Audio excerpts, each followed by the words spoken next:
Hey everyone, today I'm going to show you how to automatically arrange desktop icons in Windows 11. Without any further ado, let's get started.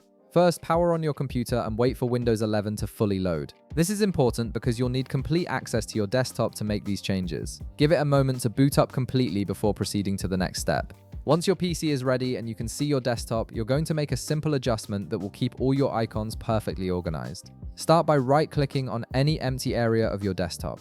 This will bring up a context menu with several options for customizing how your desktop looks and behaves. From the context menu that appears, move your cursor over the option labeled View. When you hover over this option, you'll notice it expands to reveal additional settings related to how your desktop icons are displayed. This submenu contains various tools for controlling icon size, spacing, and arrangement. In this expanded menu, look for the option that says Auto Arrange Icons and click on it. This is the key feature that will solve your desktop organization problems. When you enable this setting, Windows 11 will automatically position all your desktop icons in a neat grid pattern on the left side of your screen.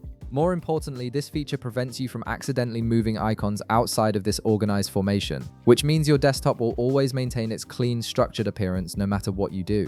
With Auto Arrange Icons enabled, any new files, folders, or shortcuts you add to your desktop will automatically snap into place within the grid. You won't have to worry about icons ending up scattered randomly across your screen or overlapping with each other anymore.